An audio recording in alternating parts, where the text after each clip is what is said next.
Hello gin lovers and welcome back to No Nonsense Gin Reviews with me, Bobby Freeman. I've got the gin tasting shirt on, that can only mean one thing, it's gin tasting time. Right then, ladies and gentlemen, have a look, feast your little eyes on this strange, enigmatic, dark, sinister looking fellow over here. Because this, my friends, you may not have heard of this one, this is a little rank outsider known as Hampstead Gin. Now then, a lot of you are scratching your heads thinking, what the bloody hell is that? And you'd possibly be right, because it's a lesser known gin. It's actually from one of these budget supermarkets called Lidl, which is available, I think they're everywhere now, all over the world, England, Europe, and in America as well. So this was actually recommended to me by one of my subscribers. Now, I've failed in my job as host of this show, because I always like to give the subscriber a mention and thank them personally on video when they recommend something. But try for the life of me, I don't know what I've done wrong. I cannot find the comment. So if it was you that recommended the Hampstead Gin, please write a comment in the section below and feel free to chastise me and come round and physically attack me if you really wish to, because it would be justified, because I really feel I failed you here. So I'm very sorry about that. Please put a comment in the section below and I will be sure to mention you in a subsequent video. So ploughing on, Hampstead Gin. This is one, but I have I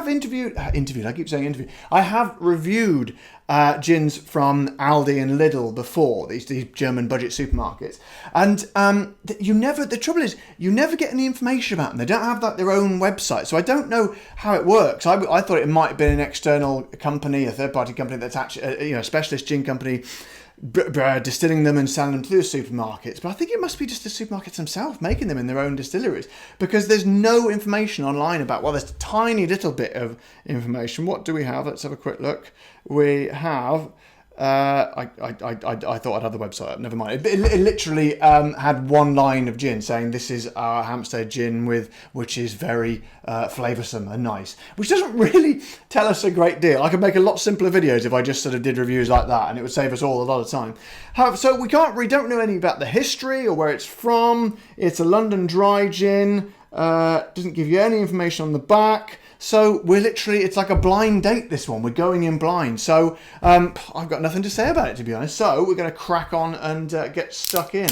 No cork, unfortunately, so we can't do the cork test. That's very disappointing. So let's have a sniff of the old fella, shall we? Oh, smells nice. Nothing out of the ordinary. Nothing bonkers and crazy. But a very nice gin smell, because I never have huge high expectations of these sort of supermarket brand gins, because I don't know really, just because you know nothing about them, and also it is very, very cheap. This little fellow was £10. Now, admittedly, it is the slightly smaller size bottle, which that's about £12 in dollars. It's a terrible conversion rate at the moment for us Brits. That is the smaller size bottle, the 50 cl. So it's a bit misleading, because it usually comes in 70 cl. So, but it converts. If it was a normal size bottle, it basically converts to about £13 for a normal size bottle, or $16. So that is damn cheap for a gin. I think you'd all agree. So forgive me if my expectations aren't very high, but that smells like a nice, good, strong, solid dry London gin. As I say, nothing crazy and out there, but nothing wrong with it. But anyway, smells can be deceiving, as we know. So let's get some in the glass, shall we? Oh, good Lord, that's not very much. A bit more. Oh, good Lord. It's not a very good pourer for a start. I've got gin all over the place. My apartment's going to smell like a pub. Never mind. I can think of worse things for it to smell like. Right. There we go. Bit of tonic in there. I think that should be about right. Right. Hampstead Gin from Lidl. Tally ho. Cheers. Here we go. Oh. Okay, again, those are just noises I appreciate, but oh my God, that's really nice. Hang on, let me have another.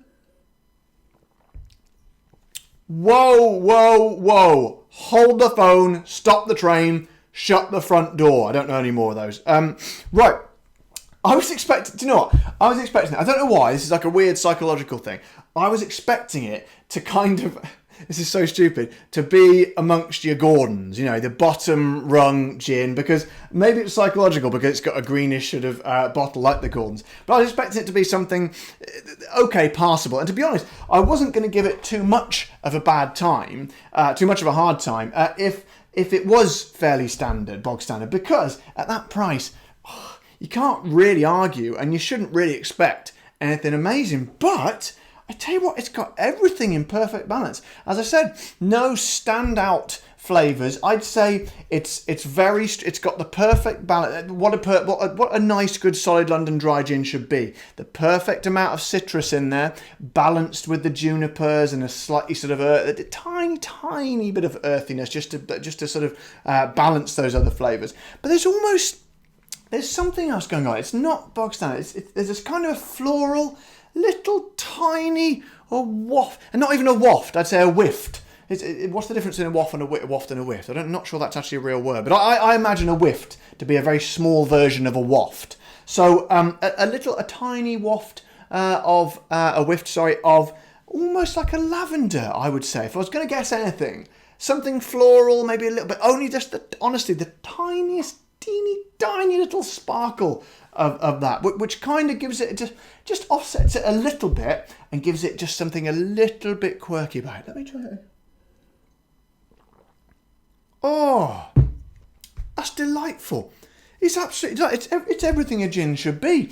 It reminds me a little bit. I did a review a couple of weeks ago. Where the hell is it? Oh yeah, Martin Miller's gin. Now that is a bloody fantastic, really, really good gin. And it actually reminds me a lot of that. I love this.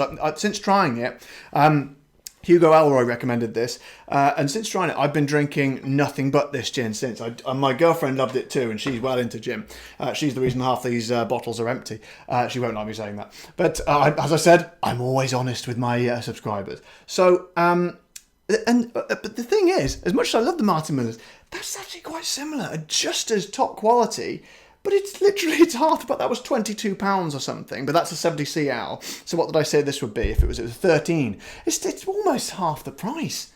That is absolutely delicious. I've had a run of gins that are really, really nice recently, so I need to, if someone could recommend some terrible gins, it'd be really helpful so I get a bit of diversity here. Mind you, in my next video, I'm going to be doing some gin in a tin again, and we know how badly that went last time. But I tell you what, that is absolutely delightful. I wish we knew a bit more. Does it say who it's made by? I didn't say anything. Just literally says Hampstead London Dry Gin, and I got it from Lidl. In fact, and it doesn't really stand out much because this green is quite, it's done quite a lot, isn't it? Tanqueray have it, the Gordons have it. What else has it over there? Oh, the Aldi's one, they have it as well. So it's kind of like your bog standard colour. But my advice to you, my friends, do not be deceived by the rather bland and bog standard exterior of this gin, because this little fellow is a hidden gem, and well, a very, very cheap gem at that as well, but at literally £10 for the bottle. So my advice today, go out, if you've got a spare tenner in your pocket, you don't want to spend a fortune on your gin, but you want some lovely gin, you could do a lot worse than the old Hampstead. Absolutely spectacular. Top work, Lidl. I did write to Lidl after reviewing one of their other gins, just to help them see if they would share my my channel on their social media, but they ignored me, the bastards. So if you're watching, bastards at Lidl, I will please get in contact, because I would love to I would love you to share my channel so I can be very successful. It's a rather one-sided request, that, isn't it? But never mind, you never know, it might work. It's always, when you're trying to get something off people, when you're trying to gain something off people, always important to insult them by calling them bastards first, I find. You've got to respect you got to respect these people, and they respect strength, right? You've got to be firm with them. That's my advice to you. Anyway, a fairly succinct video today, I think, as they go. I think we're going to end it there. Nothing more to say. So, very good, big success for the old Hampstead Gin. I'm Bobby Freeman. This is No Nonsense Gin Reviews, and I will see you all next time. Bye-bye.